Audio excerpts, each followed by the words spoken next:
नमस्कार दोस्तों। ओम नमः शिवाय। जय श्री बालाजी। हर हर महादेव। मैं सूरज यादव आज फिर से लाया हूँ आप सभी के लिए सच्ची घटना पर आधारित एक और कहानी का नाम तो आपने थंबनेल में पढ़ ही लिया होगा, जली हुई पड़ोसन। यह कहानी दिल्ली के पहाड़गंज इलाके की है, आज से लगभग 27 साल पहले 1997 की। यह कहानी मुझे मेरे एक परिचित ने भेजी है, जो कि उनके और उनके परिवार पर आप बीती है। मेरी छलावा वाली कहानी को आपने जो सपोर्ट दिया उसके लिए आप सभी का हृदय तल से धन्यवाद। आप में से हर कोई कभी न कभी शमशान तो गया ही होगा। शमशान की दीवारों पर अलग अलग कुकर्मों की सज़ा के दंड के बारे में पढ़ा ही होगा। उनमें एक कहानी यह भी है कि यदि पुरुष किसी पराई स्त्री से अवैध संबंध बनाता है तो उसे नरक में कष्ट और प्रताड़ना सहनी पड़ेगी। उसके अंगों को काटकर नरक की आग में जला दिया जाएगा। कहानी कुछ समझ ही गए होंगे आप कि किस संबंध में है। तो चलिए शुरू करते हैं अपनी कहानी।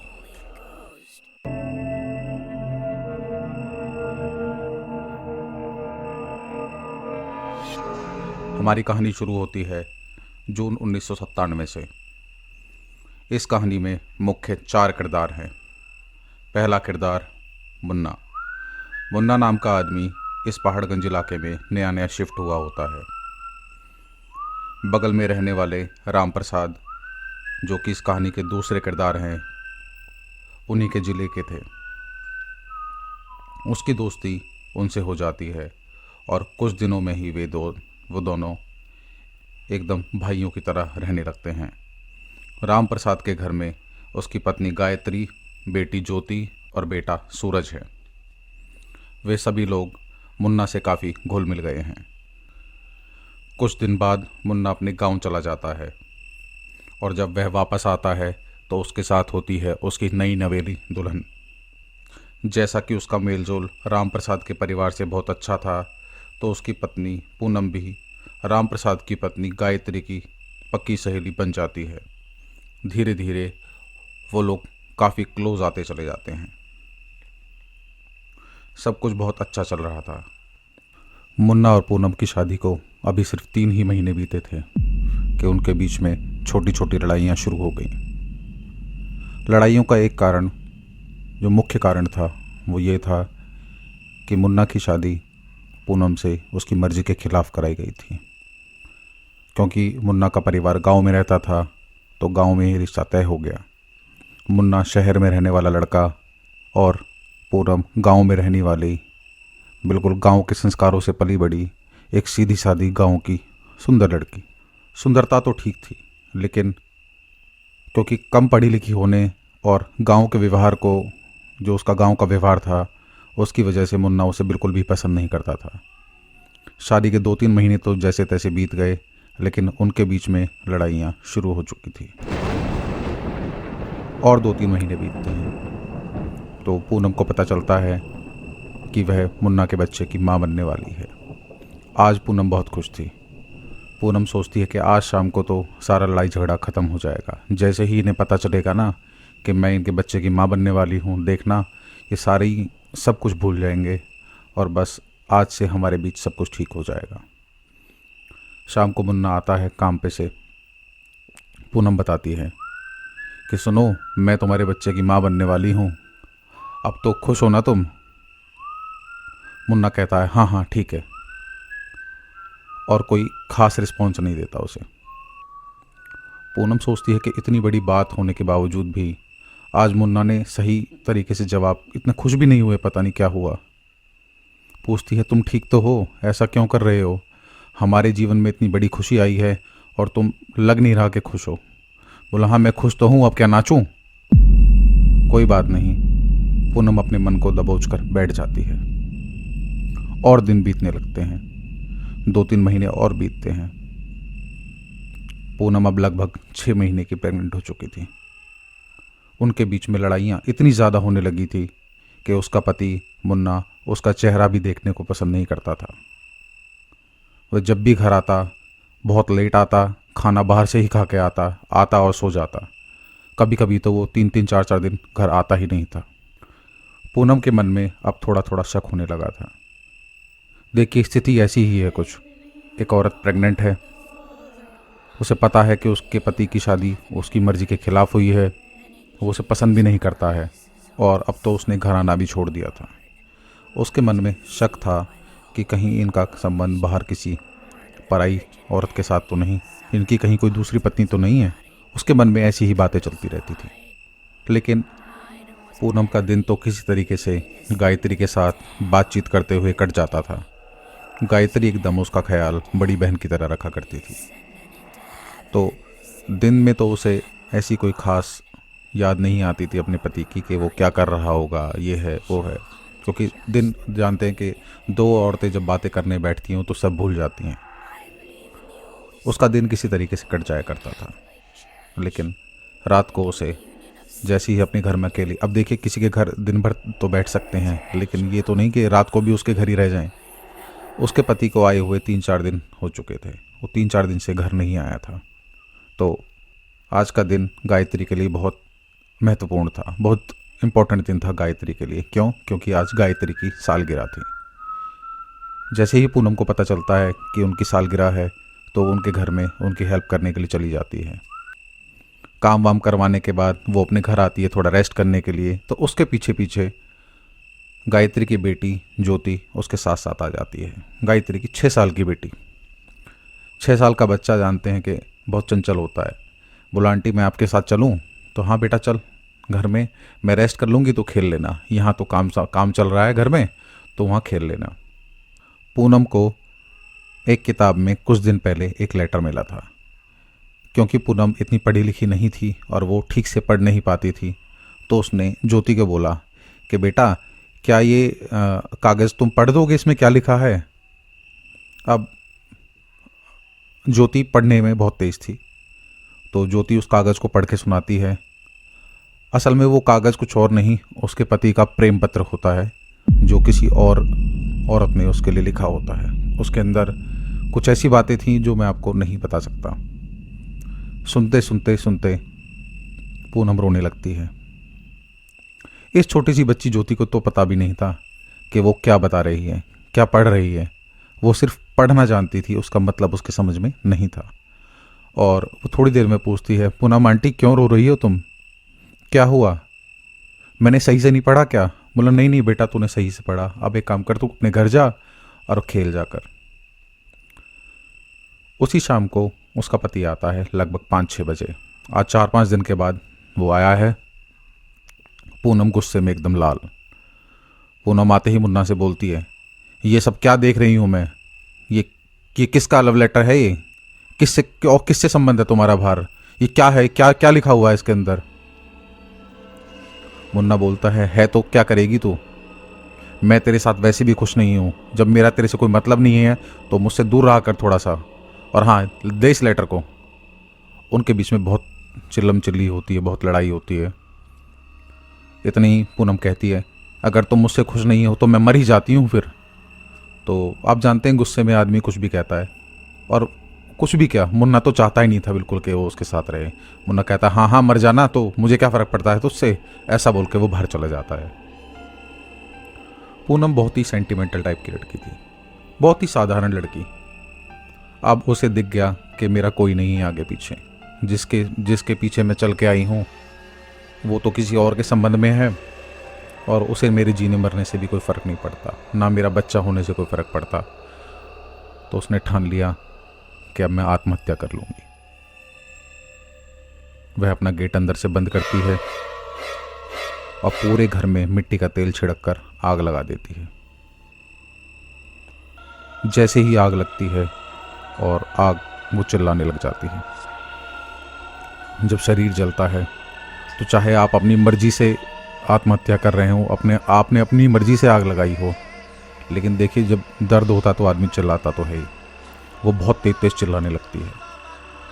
आग की लपटें उसकी खिड़की से बाहर आ रही थी। जैसे ही आग की लपटें बाहर दिखाई दी उसके चिल्लाने के बाद, तो सब लोग भाग के उस तरफ आए। यहीं गायत्री और उसका पति राम प्रसाद भी इस तरफ भागते हुए आते हैं, देखते हैं कि आग लगी हुई है। वो लोग अपनी जी तोड़ कोशिश करते हैं उस आग को बुझाने की, लेकिन वो आग उनके बस में नहीं थी, क्योंकि अंदर मिट्टी का तेल उसने इतना छिड़क दिया था कि वो आग की लपटें बहुत ऊंची ऊंची उठ रही थी। तो वहीं एक खड़ा आदमी, उनका एक और पड़ोसी, फायर ब्रिगेड को और पुलिस को कॉल कर देता है। लेकिन आप समझ रहे होंगे कि 1997 की कहानी मैं आपको बता रहा हूँ। उस टाइम इतना, देखिए, पहले तो कॉल्स जो थी वो पेड कॉल्स थी, आउटगोइंग के पैसे लगते थे, इनकमिंग के भी पैसे लगते थे।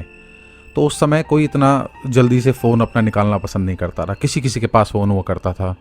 तो किसी एक पड़ोसी को ढूंढा जिसके पास फ़ोन था, वो गया, उसने फ़ोन करा, कहीं जाकर आधे घंटे बाद वो फायर ब्रिगेड आई। इतने तो सब कहानी ख़त्म हो चुकी थी। पड़ोसियों के बस की था नहीं, क्योंकि आग बहुत ज़्यादा थी। किसी तरीके से आके फायर ब्रिगेड आग को बुझाती है। आग बुझने के बाद तुरंत ही पुलिस वहां पहुंच जाती है। पूनम की बॉडी पूरी तरह जल चुकी थी, वो मर चुकी थी। उसके शरीर पर एक भी कपड़ा नहीं बचा था। अब जब इतनी देर से कोई जल रहा है तो उसके शरीर पर कपड़ा कहां से बचेगा। पूरी काली हो चुकी थी वो जलकर। उसके शरीर पर एक भी कपड़ा ना होने की वजह से वहीं खड़ी एक महिला पुलिसकर्मी पड़ोसियों से बोलती है, क्योंकि गायत्री वहाँ बिल्कुल सामने ही खड़ी थी, तो वो गायत्री से बोलती है कि इसके ऊपर डालने के लिए कोई कपड़ा दे दीजिए। गायत्री एकदम सुम खड़ी थी। उसके जली हुई अपनी सहेली को देखकर वो एकदम सहम गई थी। उसे समझ में नहीं आ रहा था मैं क्या करूं। उसने जो अपनी शादी के जोड़े वाला शॉल जो आज पहना हुआ था ऊपर से, वो शॉल को ही दे देती है कि किसी तरह, देखिए इंसानियत है। तो वो जैसे ही उस शॉल को उस पर डाल देती है और पुलिस वाले एम्बुलेंस में डालकर पूनम की बॉडी को हॉस्पिटल ले जाते हैं। कहानी की शुरुआत दरअसल यहीं से होती है। गायत्री को अपनी शादी के जोड़े वाला शॉल डेड बॉडी पर नहीं डालना चाहिए। पूनम को मरे हुए 3 ही दिन हुए थे कि रात को उसके घर से उसके चिल्लाने की आवाज़ें आने लगी, जैसे कि वो अभी भी जल ही रही हो।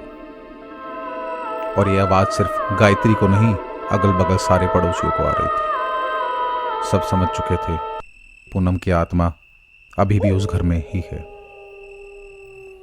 किसी दिन वह किसी पड़ोसी को छत पर दिखती, तो कभी रात में गली में कोने में बैठी हुई दिख जाती।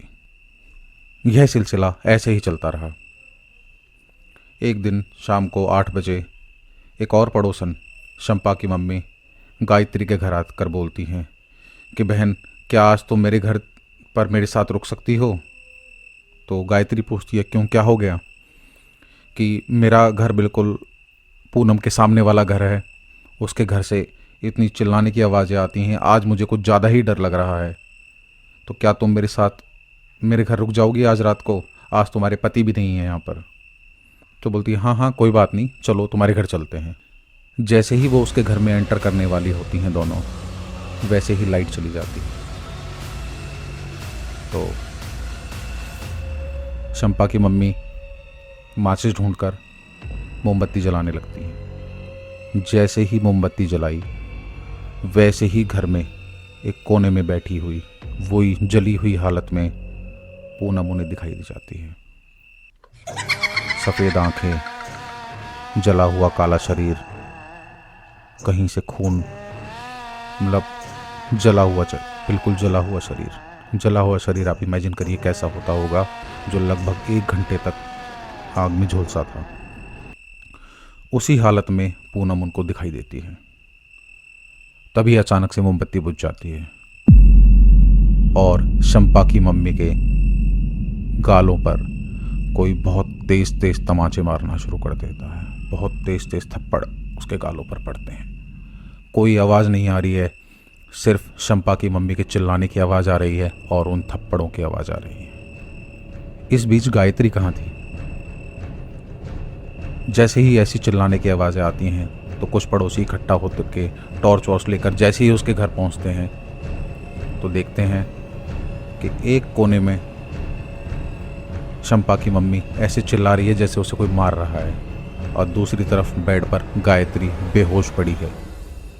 कुछ औरतें मिलकर गायत्री को अब होश में लाने की कोशिश करती हैं। होश में लाने के बाद गायत्री को उसके घर छोड़ देते हैं। कुछ लोग उसके साथ वहाँ रुकते भी हैं, कुछ औरतें।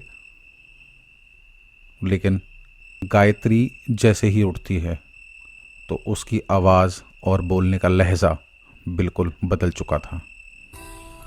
वो जितने सॉफ्ट तरीके से बात करा करती थी वो अब औरतों से बोलती है, हाँ क्या है, क्या कर रहे हो तुम लोग मेरे घर पर, चलो यहाँ से भागो। तो सब लोग ऐसा सुन के चले जाते हैं। कुछ लोगों को शक भी होता है कि गायत्री तो बहुत प्यार से बोलने वाली औरत है, आज इसे क्या हुआ। अगला दिन होता है। राम प्रसाद को इस बारे में पता चलता है तो राम प्रसाद अपनी बीवी को डॉक्टर के पास ले जाता है कि कल बेहोश हो गई थी, इसको वैसे भी अपनी दोस्त की मौत का बहुत ज़्यादा सदमा लगा हुआ है और कल तो मैं इसको आज डॉक्टर के पास ले चलता हूँ। डॉक्टर के पास टेस्ट वेस्ट करा के डॉक्टर बताता कि हाँ इसको अपनी दोस्त पूनम की मौत का बहुत सदमा लगा है, तो मैं एक काम कर देता हूँ, कुछ दवाइयाँ दे देता हूँ और आज के लिए एक नींद का इंजेक्शन दे देता हूँ। घर जाकर बस इनको लेटा देना और ताकि पूरी तरीके से सो लें, जिससे इनका माइंड थोड़ा फ्रेश हो जाएगा। अब अगले दिनों में गायत्री की हालत और बिगड़ती चली जा रही थी। अगली ही रात को 12-1 बजे के पास वह अपनी छत पर चली जाती है और ज़ोर ज़ोर से बहुत भारी भरकम आवाज़ में, जो कि आवाज़ उसकी लग ही नहीं रही थी, उस आवाज़ में मुन्ना को गालियां देनी शुरू कर देती है कि तूने मेरे साथ ऐसा किया, मैं तुझे छोड़ूंगी नहीं, और पता नहीं क्या क्या कह रही है। ऐसी चिल्लाने की आवाज़ सुन के एकदम से राम प्रसाद उठता है, बोले अभी तो गायत्री यहीं थी, कहाँ गई। तो छत पर जाकर देखता है कि छत पर गायत्री बहुत तेज तेज चिल्ला रही थी, मुन्ना मैं तुझे छोड़ूंगी नहीं, और बिल्कुल छज्जे पर बिल्कुल कोने पर खड़ी होकर चिल्ला रही थी। एकदम से जैसे ही राम प्रसाद वहाँ पहुँचता है उसको पकड़ता है, बोलो क्या क्या कर रही है तू, गिर जाएगी यहाँ से, और किसे चिल्ला रही है, क्या हुआ तुझे। जैसे ही उसे पकड़ता है फिर से गायत्री बेहोश। वह अनजान था कि उसकी बीवी ऐसा खुद नहीं कर रही, बल्कि पूनम की आत्मा उससे ऐसा करवा रही है। मोहल्ले में एकदम डर का माहौल छा गया था, क्योंकि सबको पता चल गया था कि गायत्री के ऊपर पूनम की आत्मा का साया है। कोई भी ना तो गायत्री से बात करता, देखिए सब डरते तो हैं ही। हालांकि सब लोग उसके शुभ चिंतक तो थे, सबको ये था कि अरे यार इसके साथ ऐसा क्यों हो रहा है, लेकिन सब डरते भी बहुत थे। शाम को 7 बजे के बाद ना तो कोई गली में निकलता था और ना ही रात को कोई अपनी बत्ती बुझा के सोता था। देखिए हालांकि लाइट तो उतनी आती नहीं थी उस समय, लेकिन लोग रात को मोमबत्तियाँ जला के सोया करते थे। क्यों, वो आवाज़ें जो आती रहती थी बीच बीच में, कभी भी आवाज़ आना शुरू हो जाती थी और अक्सर रात के 12 बजे के बाद ही वो आवाज़ सुनाई देती थी। तो सब लोग डर के मारे ना तो अपने घर की बत्तियां बुझाते थे और ना ही रात को चाहे कितना ही इंपॉर्टेंट काम हो फिर भी बाहर नहीं निकलते थे।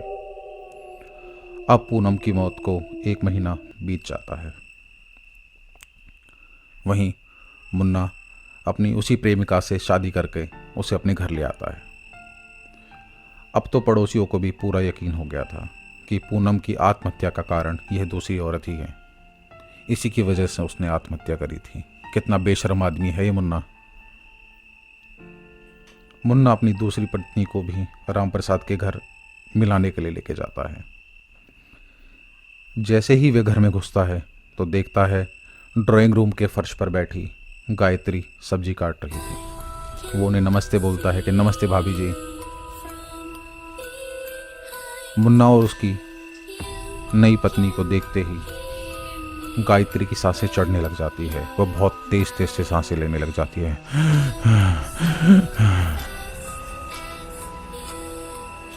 वो एक टक उसे घोरने लग जाती है। बहुत तेज तेज सब्जी काटने लगती है। बहुत तेज तेज का मतलब कि जैसे उस सब्जी को प्यार से ना बहुत जालिम तरीके से जैसे कोई मांस काटता है, ऐसे काटने लगी उसे। इसी दौरान उसके हाथ में चाकू लग जाता है और उसकी वजह से उसके हाथ से खून भी टपकने लगता है। वहीं ये सब बैठी हुई उसकी बेटी ज्योति देख रही थी। हाथ से खून निकला निकला जा रहा है, फिर भी वो उसी स्पीड से, उतनी ही तेजी से चाकू से सब्जी काटने में लगी हुई है। इतने ही ज्योति चिल्लाती, मम्मी मम्मी देखो, हाथ कट गया, तुम क्या कर रही हो? और अंदर से, पापा देखना मम्मी के हाथ में चोट लग गई। तो राम प्रसाद आते हैं और अपनी बीवी के हाथ पे तुरंत रुमाल बांध देते हैं। क्या हो गया, ध्यान कहाँ है तुम्हारा? अरे मुन्ना तुम कब आए? तो बोला भैया मैं तो आके खड़ा ही था, पता नहीं भाभी को क्या हुआ, मैंने नमस्ते भी बोली, उन्होंने नमस्ते का जवाब भी नहीं दिया।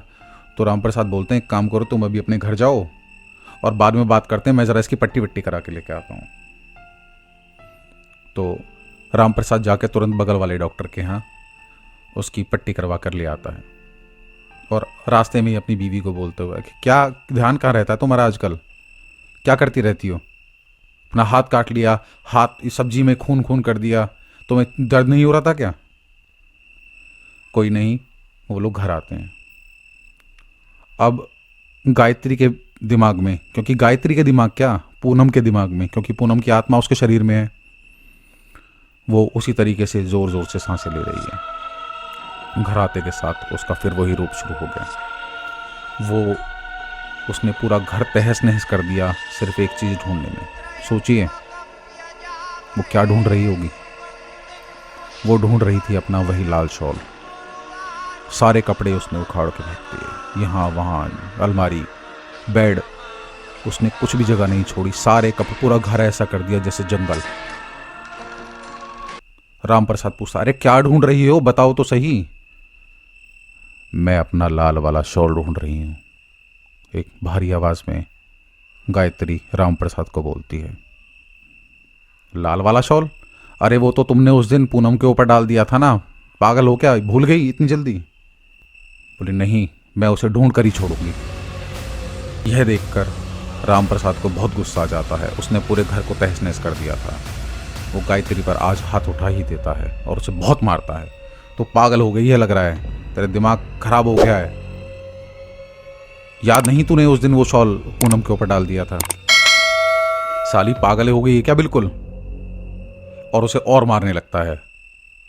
पर वह देखता है कि उसे उस मार का कोई असर हो ही नहीं रहा था। वो उसे बोल रहा है, मार रहा है, लेकिन गायत्री तो उसी तरीके से अभी भी कपड़े फेंकने लगी हुई है। उस पर कोई असर ही नहीं हो रहा था, बल्कि गायत्री ने जैसे ही उसे थोड़ा सा झटका तो वह दूर जाकर गिरा। तभी पड़ोसी सारी चिल्लम चिल्ली सुनकर उसके घर आकर गायत्री को पकड़ लेते हैं और रामप्रसाद को उससे दूर कर देते हैं। पड़ोसियों के आते के साथ फिर से गायत्री बेहोश। रामप्रसाद को भी कहीं अब शक होने लगा था कि बार बार ये बेहोश कैसे हो जाती है एकदम, कहीं कुछ और चक्कर तो नहीं। फिर उसे पड़ोसी लिटा देते हैं, आराम करने के लिए छोड़ देते हैं। बोले तुम इसे आराम करने दो, इसके ऊपर बहुत ही मतलब इसको सदमा पहुंचा है, तुम इसे मार क्यों रहे थे? अरे बोले मैं तो इसे समझा ही रहा था, लेकिन मुझे गुस्सा आ गया और इतने आज मुझे पहली बार इतने तेज धक्का मारा इसने मुझे, मैं इसे छोड़ूंगा नहीं। बोलो भैया देखो, ऐसा हो जाता है, उसके मन में सदमा बैठा हुआ है, आप भी, आपको तो बल्कि उसका सहारा बनना चाहिए। तो राम प्रसाद कहता है चलो कोई नहीं, मैं पूरी कोशिश करूंगा। अगला दिन होता है। अब गायत्री की हालत बहुत खराब हो चुकी है। वह पूरी तरीके से पूनम के वश में आ चुकी है।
पूनम की आत्मा का साया है। तुम किसी बाबा को, तांत्रिक को, किसी ओझा को क्यों नहीं दिखाते हो? इसे कुछ हो गया है। अगर इसे कुछ हो जाता है तो तुम्हारे फूल जैसे 2 बच्चों का ख्याल कौन रखेगा? पर राम प्रसाद एक बहुत ही जिद्दी आदमी था। वो ये समझने को तैयार ही नहीं था कि ऐसा कुछ भी होता है। बोला ये सब कुछ नहीं होता। वो किसी की बिल्कुल नहीं सुनता और सबको डांट के बोलता है ऐसा कुछ नहीं है भाई साहब, इसको सिर्फ सदमा लगा है और इसका इलाज डॉक्टर है और कुछ नहीं। ये अपने आप ठीक हो जाएगी। कुछ दिन बाद मैं इसे गांव लेके जाऊंगा, इसे गांव छोड़ दूंगा। जब वापस आएगी तो अपने आप देखना बिल्कुल ठीक मिलेगी तुम्हें, और कुछ भी नहीं है ऐसा। राम प्रसाद अपने मन में बिल्कुल बना चुका था कि ऐसा कुछ भी नहीं है। शाम को जैसे ही वो अपने घर पहुंचता है आज, तो आज उसकी आंखें कुछ और ही नज़ारा देख रही थी। रोज़ तो वो देखता था कि उसकी बीवी बड़बड़ा रही है, किसी से बात कर रही है, उसकी आवाज़ भारी भारी हो रही है, वो हिल रही है, कुछ हो रहा है। लेकिन आज वो देखता है कि उसकी बेटी बेड पर बैठी हुई, उसने एक चादर ओढ़ी हुई है। देखिए, बेटी और पत्नी में तो अंतर पता चली, बेटी छोटी सी है, वो बेटी अपने पूरे शरीर पर चादर ओढ़ कर बैठी है। वो इमेजिन करिए आप कि चादर में ढकी हुई लड़की और वो हिल रही है, कभी लेफ्ट कभी राइट, कभी लेफ्ट कभी राइट। राम प्रसाद एकदम पहुंचता है। बोले गुड़िया आज मुझसे खेल रही है क्या? देख पापा ने तुझे पकड़ लिया। जैसे ही राम प्रसाद उसके ऊपर से वो चादर हटाता है तो देखता है ज्योति की आंखें बिल्कुल सफ़ेद, उसकी पुतलियां ऊपर चढ़ चुकी थी और जैसे गायत्री की आवाज़ में भारीपन था वो सुनता था, वो आज भारीपन उसे अपनी बेटी की आवाज़ में सुनाई देने लगा। वो बोलती है चले जाओ यहाँ से, क्या करने आए हो यहाँ? एकदम देखते के साथ डर जाता है। बोला क्या हुआ बेटी, क्या हुआ तुझे, क्या हुआ? वो पकड़ के अपनी बेटी को हिलाता है। जैसे ही वो अपनी बेटी को हिलाता है वो लड़की एकदम बेहोश हो जाती है। अब कहीं उसे यकीन आता है कि मेरे परिवार पर पूनम की आत्मा का ही साया है, वही मेरे पूरे परिवार को परेशान कर रही है। और वो जोर जोर से रोने लगता है। वहीं खड़ी, देखिए यहाँ तो उसकी बेटी ज्योति के शरीर से कह लीजिए, चाहे उस पर असर था, वो आत्मा बाहर निकली। और वहीं दूसरी तरफ गायत्री जोर जोर से चिल्लाने लगी। यह सब देखकर राम प्रसाद बेचारा बहुत रोने लगा। पड़ोसी जैसे ही घर में आते हैं तो राम प्रसाद को बोल देते हैं अब तो मानो भैया, यह सिर्फ सदमा नहीं है, मान जाओ उस बात को और चलो कहीं दिखाने चलते हैं। तुम्हारी अब पहले तो तुम्हारी पत्नी के साथ था, अब देखो तुम्हारी बच्ची के साथ भी ये सब होने लगा।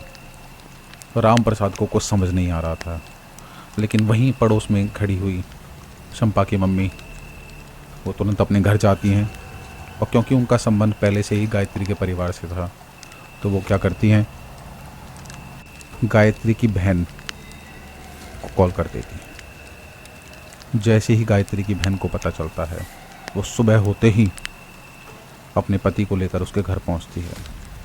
अपनी बहन और ज्योति की हालत को देखकर वह अपने जीजा से बहुत लड़ती है कि जीजा जी तुमने हमें पहले इस बारे में क्यों नहीं बताया, और ये क्या हालत बना दी है मेरी बहन की तुमने, जब तुमसे ये सब ऐसे ऐसे बोल रहे हैं तो अब तक तुम दिखाने क्यों नहीं गए?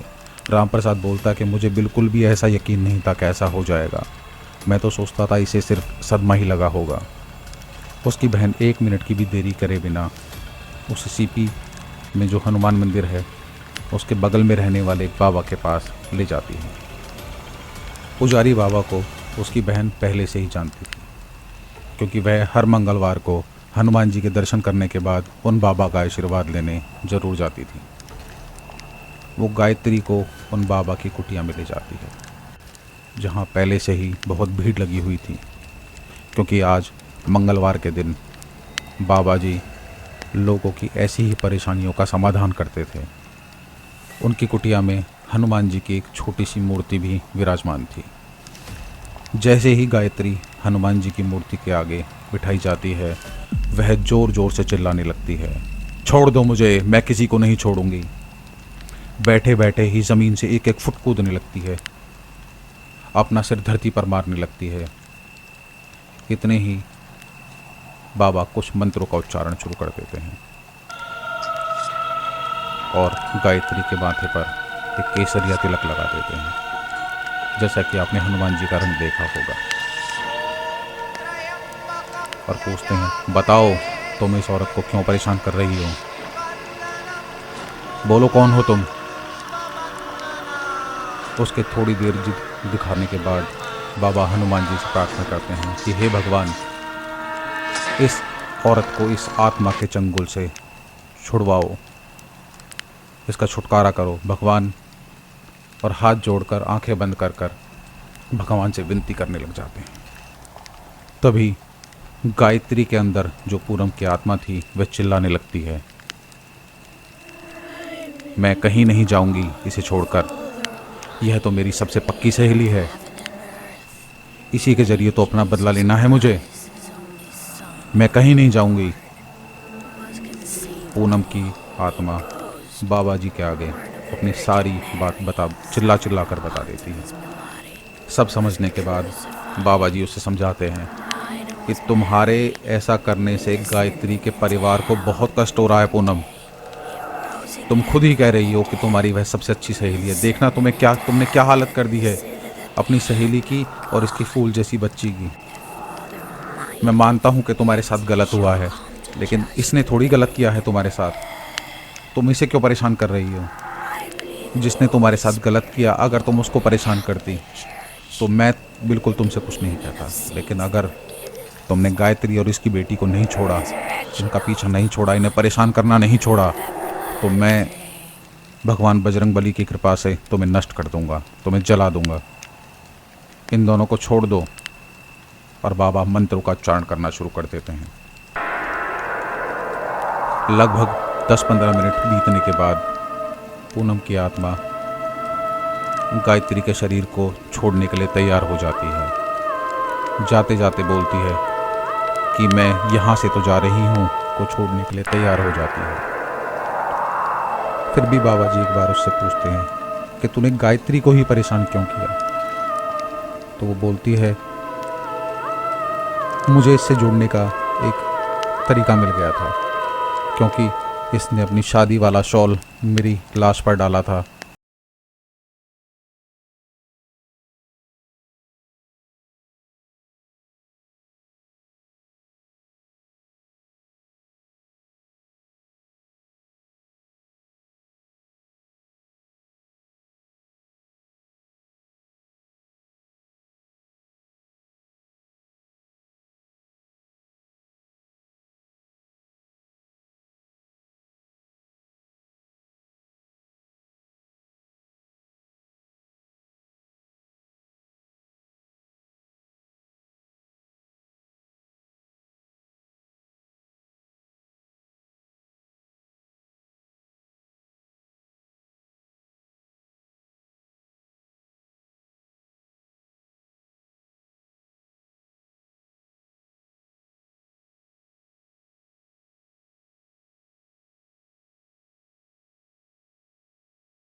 अब तुम्हारे साथ ऐसा कुछ नहीं होगा।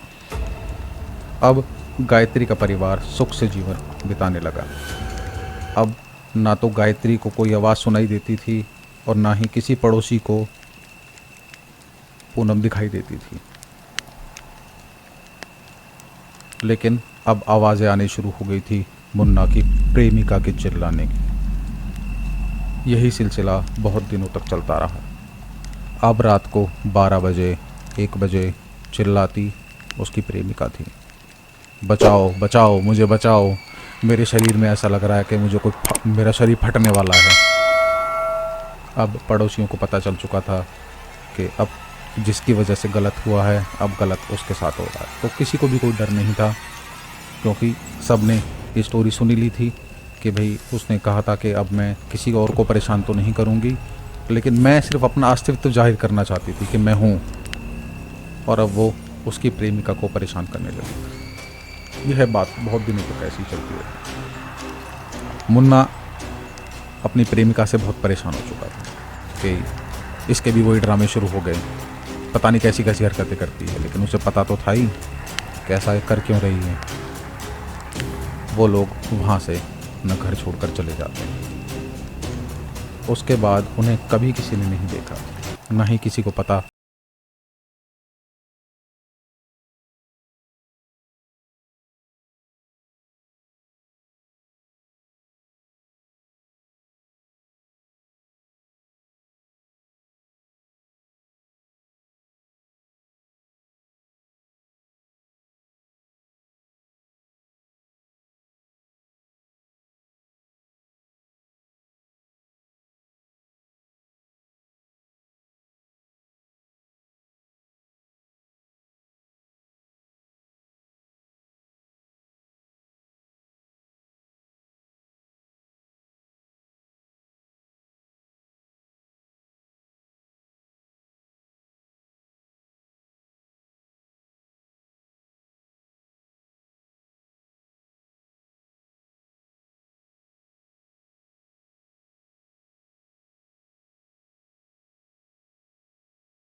आई औरत के चक्कर में अपनी इतनी प्यार करने वाली बीवी को धोखा ना दें। कभी भी ऐसा काम ना करें।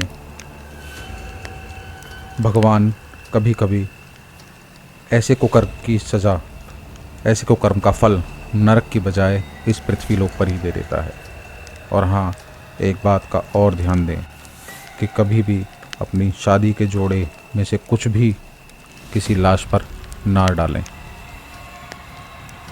नहीं तो शायद वही होगा जो गायत्री के साथ हुआ। तो चलिए मिलते हैं अब अपनी अगली कहानी में। ओम नमः शिवाय, जय श्री बालाजी, हर हर महादेव। ईमेल आईडी और इंस्टाग्राम का लिंक आपको नीचे डिस्क्रिप्शन में मिल जाएगा।